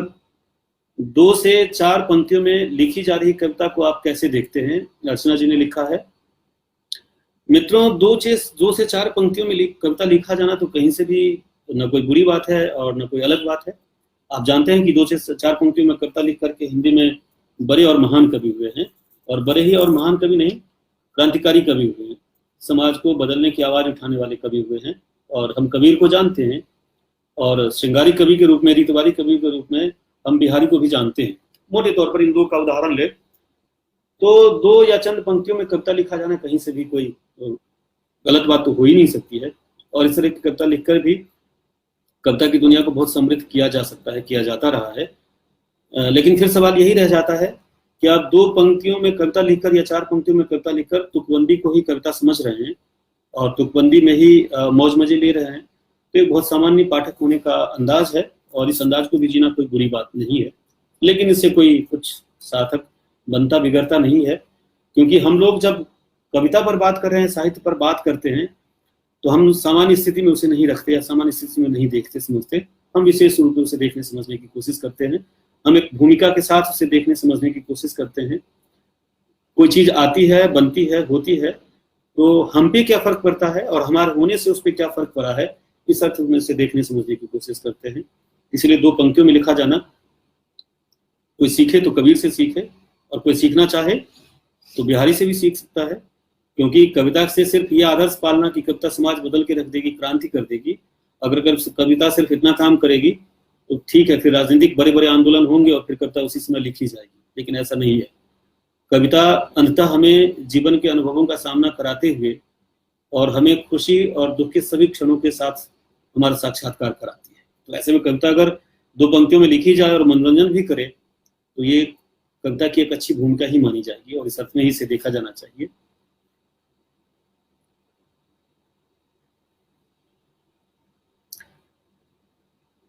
प्रियंका बाही जी लिखती हैं, समकालीन कवित्रियों में किसकी कविता में आप जनपक्षधरता सर्वाधिक देखते हैं? देखिए प्रियंका जी, मैंने ये बात कही थी कि समकालीन कवित्रियों ने समकालीन कविता में बिल्कुल एक अलग अंदाज पैदा किया, एक अलग यथार्थ के एक अलग रूपों को सामने रखा, और उस रूप को सामने रखा, उस यथार्थ को सामने रखा जिसे हम कह सकते हैं कि पूर्व कवियों ने उठाया ही नहीं, जिसे पूर्व कवियों ने निगाह दी ही नहीं, जिसे पूर्व कवियों ने अपनी भाषा में जगह दी ही नहीं। तो इन अर्थों में तो समकालीन कवित्रियां अपने आप में बहुत सार्थक भूमिका निभा रही हैं और कविता के पूरे इतिहास को बदल रही है। और इस अर्थ में पूरे इतिहास को बदल रही है कि कविता कहीं ना कहीं पुरुषवाची थी। कविता ने कहीं ना कहीं पीड़ा और संवेदना के स्तर पर पुरुषों की मनोभूमि को व्यक्त कर रही थी, पुरुषों की दुनिया को व्यक्त कर रही थी। पुरुष की निगाह से दुनिया कैसे देखी जा सकती है उसको रख रही थी। अगर पुरुषों की कविता में स्त्रियां आती भी थी तो पुरुष उन स्त्रियों के प्रति किस तरह की सहानुभूति रखते हैं, किस तरह की संवेदना महसूस करते हैं, वही बात आती थी। लेकिन स्त्री के जीवन का स्वप्न क्या होता है, स्त्री दुनिया को कैसे देखना चाहती है, स्त्री तो अपने अस्तित्व को कैसे पहचानना चाहती है। जिस दुनिया को स्वर्ग कहा जाता है उस दुनिया में मौजूद नर्क को स्त्रियां कैसे देखती हैं, और उस दुनिया में मौजूद स्वर्ग से स्त्रियों का क्या वास्ता पड़ता है। इसे किस पुरुष कवि ने लिखा है? मुझे नहीं लगता कि किसी पुरुष कवि ने लिखा है, और मुझे ये भी नहीं लगता कि सच में कोई पुरुष कवि उसे लिख भी सकता है। तो इन अर्थों में आप कह सकते हैं कि अनामिका हैं, गगन गिल हैं, सविता सिंह हैं, नीलेश रघुवंशी हैं, इस तरह की बहुत सारी कवियत्रियां हैं, उर्मिला पुतुल हैं, और इस तरह की बहुत सारी कविताएं हैं जिनकी मैंने कविता पढ़ी है, जिनकी कविता से मैं गुजर चुका हूँ। ये कविताएं अपने आप में बहुत ही अलग अंदाज में कविता लिखती हैं। आप उनकी एक कविता पढ़िए तो उस कविता में उठा हुआ विषय, उस कविता में मौजूद संवेदना आपको मतलब थोड़ी देर के लिए हैरान कर देती है कि क्या ये चीज सबसे समाज में पहले मौजूद थी और इसे इस तरह से भी देखा, समझा या महसूस किया जा सकता था क्या। तो उस अर्थ में मुझे लगता है कि ये कविताएं बहुत महत्वपूर्ण भूमिका निभा रही हैं, और इन कविताओं की कविता से गुजरना अपने आप में एक अलग तरह के अनुभव से गुजरना बनता है, और इन कविताओं को देखा पढ़ा जाना चाहिए।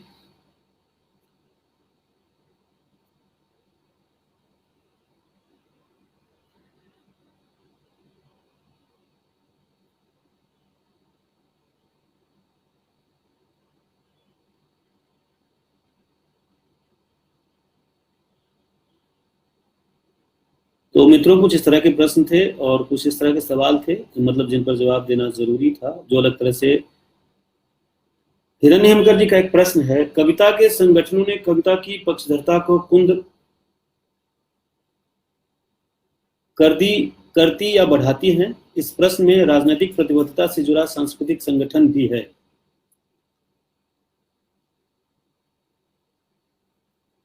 कविता के संगठन ने जब कविता की पक्षधरता को कुंद कर दी या बढ़ा दी? प्रश्न मूल रूप से ये है। देखिए मित्र, जब कविता के संगठन बने, और बाय द वे मैं उनमें से कई संगठनों से जुड़ा रहा और उनके कार्यक्रमों में जाकर उनसे जुड़कर कविता की बहुत अलग तरह की समझ भी मुझे मिली और समझने का मौका मिला। तो जब संगठन बनाए गए तो उसके मुख्य उद्देश्य तो यही थे कि कवि, पहला उद्देश्य तो ये था कि कवि कविता लिखते हुए जब सामाजिक समस्याओं से जूझे, राजनीतिक प्रश्नों को अपनी कविता में उठाए, तो अपने आप को अकेला महसूस न करे। और जाहिर सी बात है, जो कवि ऐसा लिखता है वो अकेला महसूस करता भी नहीं है, वो अपने भीतर एक पूरी दुनिया महसूस करता है, इसलिए फिर उसे अपनी कविता में लिखता भी है। तो लेखक संगठन, कवि संगठन बनाने का भी मकसद यही था कि कवि कविता लिखे और अकेले ही सब कुछ का सामना करे, ऐसा नहीं होना चाहिए। इसलिए एक लेखकों का संगठन बने, और चूंकि ये जो संगठन बने, इनके पास अपनी एक वैचारिक पक्षधरता तो थी ही, जैसा कि आप बता रहे हैं, राजनीतिक प्रतिबद्धता थी, लेकिन उस राजनीतिक प्रतिबद्धता से जुड़ने के बाद कुछ आलोचक जरूर उस कवि संगठनों में ऐसे निकले, या कुछ कवि भी ऐसे निकल गए। आपको याद नहीं होना चाहिए, सन 1975 से लेकर के 90 तक कुछ इस तरह के सवालात भी लगातार उठे कि जनवादी कविता किसे माना जाना चाहिए, जन पक्षधर कवि किसे माना जाना चाहिए। इसको लेकर बहुत सारे सवाल उठे थे, और नामवर सिंह ने, रामविलास शर्मा ने, चंद्रवली सिंह ने, और इस तरह के बहुत सारे आलोचकों ने इस पर बड़ी बहस भी की थी। लेकिन सबका यही मानना था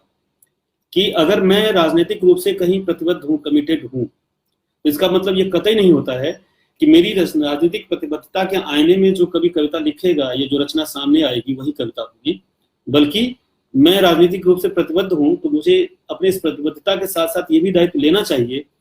कि बहुत सारे कवि ऐसे हो सकते हैं जो बिना राजनीतिक प्रतिबद्धता दिखाते हुए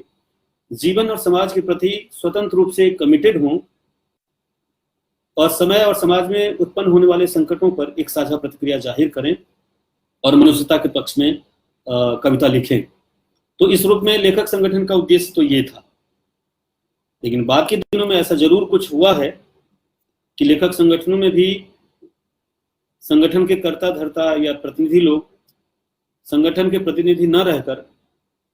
अपने राजनीतिक और वैचारिक प्रतिबद्धता से अलग हटकर एक व्यक्ति की भूमिका निभानी शुरू की होगी, और कवियों पर अलग अलग तरह से स्थापनाएं दी होंगी, और कवियों में असंतोष बना होगा कि मैं अच्छा कवि, लेकिन मुझसे सामान्य और खराब कवि को महान बताया जा रहा है और मेरी चर्चा तक नहीं की जा रही है। और इस वजह से एक बेलगाव संगठनों के प्रति कवियों में आया होगा। दूसरी बात ये भी हुई होगी कि कहीं ना कहीं संगठनों के प्रतिनिधि राजनीतिक रूप से कट्टर हुए होंगे, और कवियों को उस कट्टरता के साथ मुठभेड़ करने में, जीवन में, कविता में, साहित्य में कुछ दिक्कतें आई होंगी, और उसकी वजह से कविता, साहित्य या संस्कृति के तमाम पहलुओं पर कुछ अलग तरह का संकट भी आया होगा। ऐसा हुआ होगा, जाहिर सी बात है, ऐसा हुआ होगा, तभी लेखक संगठनों की आज भी बहुत सख्त जरूरत है। लेखक संगठनों का होना बहुत जरूरी है, उन्हें बना रहना चाहिए, और साहित्यकारों को अलग नहीं छोड़ना चाहिए। यहाँ तक कि साहित्यकार अलग रहना चाहें तब भी लेखक संगठनों को उन्हें अकेला या अलग नहीं छोड़ना चाहिए। लेकिन फिर भी लेखक संगठनों की भूमिका थोड़ी सीमित हुई है, और कवियों में एक प्रवृत्ति आई है, तुम लेखक संगठनों से क्यों जुड़े हो, वहां से जुड़ने से तुम्हें क्या मिलेगा, लेखक संगठन तुम्हारा क्या कर लेगा। तो इसके पीछे मैं हिमकर आग्रह करूंगा कि दूसरी निगाह से भी देखना चाहिए, क्योंकि जिस वैचारिक प्रतिबद्धता को लेकर लेखक संगठन बने,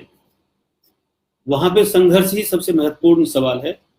और अगर कविता में आप जीवन संघर्ष को अभिव्यक्ति देते हैं, मनुष्यता के लिए संघर्ष को अभिव्यक्ति देते हैं, तो वही सबसे बड़ा पुरस्कार माना जाता है। लेकिन बाजार काल है, 1995 के बाद से बाहरी वातावरण पूरी तरह से बदल चुका है, और बाजार ने ये एक स्थिति अलग पैदा कर दी लेखक संगठनों से अलग, और स्थिति ये पैदा कर दी, उसने कुछ कवियों, लेखकों को स्वतंत्र रूप से पुरस्कृत करना शुरू किया, उनकी वाहवाही करनी शुरू की, उनके नाम पर बहुत कुछ करना दिखाना शुरू किया। और इससे लेखकों के बीच ये मन में जरूर बात आई होगी कि संगठन से जुड़े रहे इतने वर्षों से क्या मिला। तो क्यों ना स्वतंत्र रूप से जिया जाए, क्यों ना स्वतंत्र रूप से कुछ किया जाए। और उसके परिणाम स्वरूप कुछ पुरस्कार, कुछ ये कुछ वो मिलते रहे होंगे, तो इस तरह की समस्या तो आती है। हाँ, लेखक संगठनों ने ही ये भूमिका बढ़ाई अपनी कि वो उन्होंने पक्षधरता के सवाल को कुंद किया। ऐसा कहना थोड़ा सा मुश्किल है, क्योंकि प्रतिबद्धता के जो सबसे बड़े आइकॉन हैं, प्रतिमान हैं, कम से कम हिंदी कविता में, रामविलास शर्मा और नामवर सिंह। मेरा मानना है कि चंद्रभूषण तिवारी की समीक्षाओं का एक किताब संकलित है और संपादित है शिव कुमार मिश्र के द्वारा। अगर आप लोगों को किताब मिले तो उस किताब को जरूर पढ़िए। और उसमें उन्होंने बाकायदा 2 साक्षात्कार रामविलास शर्मा के और नामवर सिंह के लिए हैं और उस किताब में छपे हैं। और आप देखेंगे कि रामविलास शर्मा जो मार्क्सवादी आलोचक के रूप में जाने जाते हैं, प्रतिबद्ध आलोचक के रूप में जाने जाते हैं, नामवर जी जो मार्क्सवादी आलोचक के रूप में ख्यात हैं, उन दोनों ने भी संगठन, जनपक्षधरता के वैचारिक सवाल और उससे कवियों के जुड़े होने के सवाल को बहुत अलगा करके देखा है और एक व्यापक, एक उदार स्पेस क्रिएट किया है और बार बार इस बात के लिए आगाह किया है कि आप जनपक्षधरता के सवाल को दिमाग में रखते हुए आप पार्टी की राजनीतिक पक्षधरता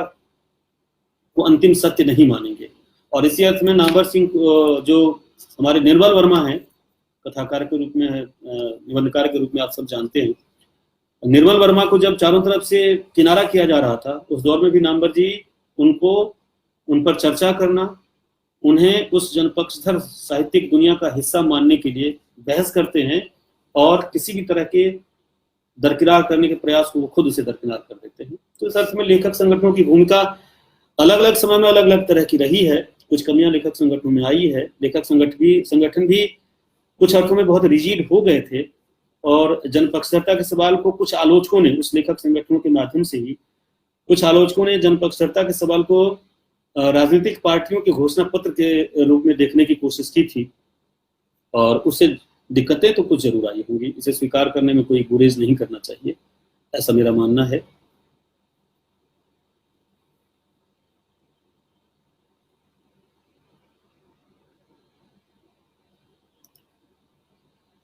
नियमकर ने एक बात कही जो हास्य भी पैदा करता है कि तो कभी भी प्रकाशकों की मजबूरी से भी बना जाता है। हिरण्य कवि सिर्फ प्रकाशकों से की मजबूरी से ही नहीं बना जाता है कि बल्कि प्रकाशक भी बहुत सारे कवि बनाते हैं कुछ पार्ट टाइम के लिए। और आप देखते होंगे कि बहुत सारे रचनाकार हैं जिनके 1-2 संग्रह आते हैं और उसके बाद वो कहाँ गायब हो जाते हैं, ढूंढने पर भी आप उन्हें नहीं पकड़ पाते। तो ये प्रकाशन का खेल, बाजार का खेल, हाँ बिल्कुल अलग तरह का खेल है। कुछ रचनाकार ऐसे भी हैं जो प्रकाशक के दबाव में कुछ अलग तरह की रचना लिख जाते हैं, प्रकाशित करवा जाते हैं और फिर बाद में खुद ही उस रचना पर सिर ढूंढते हुए पाए जाते हैं कि दरअसल मैं इसे लिखना नहीं चाहता था, लेकिन उस समय इतना दबाव आया कि रचना को बस इसी तरह से भेज दीजिए आप, और मैंने भेज दिया। दूसरी बात यह भी है कि प्रकाशक तो खैर रचनाकार बना ही रहा है, कहने की तो कोई जरूरत ही नहीं है। प्रकाशक रचनाकार बना रहा है, वो जैसा पाठक के रूप में उपभोक्ता बना रहा है, उपभोक्ता मान रहा है, उसी तरह की रचनाएं लिखवाने के लिए अपनी तरह का रचनाकार भी पैदा कर रहा है। और आप में से कई लोग इस बात के गवाह होंगे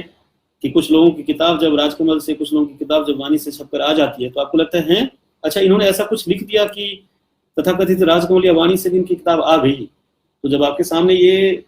चौंक या चौंधियाहट आती है तो इसका मतलब ये है कि कुछ ऐसा होता है और ये हमारे ही समय का यथार्थ है। तो इसे आप क्या कहेंगे? तो मित्रों, इस तरह से एक अच्छी बातचीत हुई और आप लोग इतने लंबे समय तक साथ बने रहे, मेरा ख्याल है ये बहुत बड़ी बात है आज के समय में, क्योंकि हमने जो बातचीत की या जो हमारा विषय था ये कोई पॉपुलर विषय नहीं था जिस पर सब मजे लेने के लिए आए और सुने और मजे लेते रहें। एक गंभीर विषय था। गंभीर विषय पर जितने सहज तरीके से बातचीत की जा सकती थी और जो मेरे अनुभव और समझ के दायरे में था, मैंने सिर्फ उसे साझा किया है। जाहिर सी बात है, जब हिमकर ने कहा तो मुझे लगा कि मुझे इस पर, मैं सोचता और पढ़ता तो रहता ही हूँ,